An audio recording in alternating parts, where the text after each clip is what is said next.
বাবা তোমার পা ধরছে, মোর ছেলেটা ছাড়িয়ে দাও। আমি এত অনুরোধ বিরোধ করছি, এই ছেলেটা ছাড়ে না। এক পুলিশ কর্মকর্তা নির্যাতনের শিকার হয়ে হাসপাতালে ভর্তি বরিশাল উজিরপুর ইউনিয়নের মেহেদী হাসান নামের এক যুবক। তার পরিবারের অভিযোগ, উজিরপুর থানার সাব ইন্সপেক্টর অন্তর ও আমিনুলের বিরুদ্ধে মারধর করছে দুজন সিভিল পোশাকে পুলিশ অফিসার উজিরপুর মডেল থানার, একজন এসআই অন্তর আর একজন আমিনুল। এই দুজন পুলিশ অফিসার আমার স্বামীরে খুবই গুরুতরভাবে মারধর করছে। বাবা তোমার পা ধরছে, মোর ছেলেটা ছাড়িয়ে দাও। আমি এত অনুরোধ বিরোধ করছি, এই ছেলেটা ছাড়ে। গত 30 মে উজিরপুর গুন্ডাপাশা ইউনিয়নের বাসিন্দা মিঠু কর্মসংস্থান শেষ করে বাড়ির সামনে বসেই লুডো খেলছিলেন। মোবাইলে জুয়া খেলার অজুহাত দেখিয়ে উজিরপুর থানার এসআই অন্তর রিভলভারের বার দিয়ে একাধিকবার মাথায় আঘাত করে বলে আমাদেরকে জানিয়েছেন মিঠুর পরিবার। রিভলভার দিয়ে মাথার উপরে 27টা বাড়ি মারছে এবং গলা চাইপে ধরছে। আমাদের বোলান দেওয়ার জন্য গলা চাইপে ধরছে এবং উপর থেকে নিচে 7 বার 20 ফুট উপর থেকে নিচে 7 বার ফালাইছে। এই জন্য তার মাথার ব্রেনটে আঘাত খাইছে এবং তার মাথার অবস্থা খুবই সিরিয়াস। তার মেন্টালিটি সমস্যা হইতেছে, আমাদের কাউকে চিনতে পারতেছে। এলাকাবাসী এগিয়ে আসলে জুয়া খেলার অপরাধে মিঠুকে অ্যারেস্ট করার হুমকি দেন উজিরপুর থানার এসআই অন্তর। পরে এসআই অন্তরকে নগদ 20,000 টাকা ঘুষ দিলে অন্তরকে ছেড়ে দেন এবং শাসিয়ে যান টাকা দেওয়ার কথা কাউকে না বলার জন্য। এমনই অভিযোগ করেন মেহেদী হাসান মিঠুর পরিবার।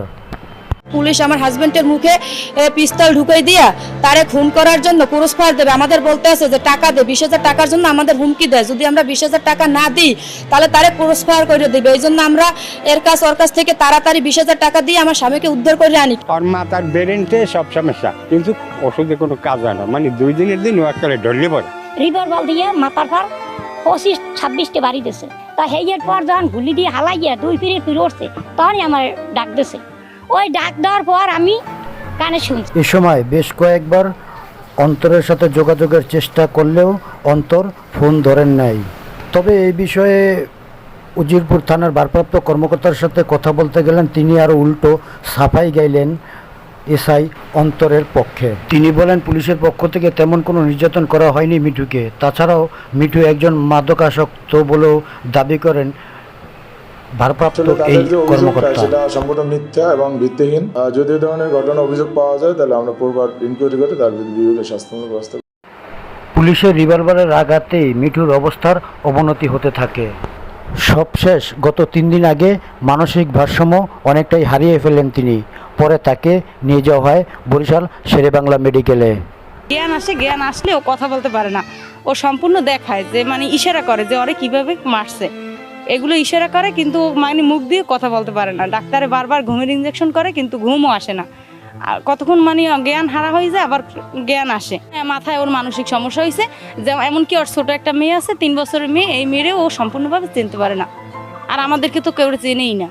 মাথা নিজে এইভাবে করতে আছে, আমরা সবাই হাত ধরিয়ে বইহা রাখতে পারি না। ও পুলিশ মারছে, তারপর মাথায় আঘাত পাওনে এই ধরনের কাজগুলো ও করছে।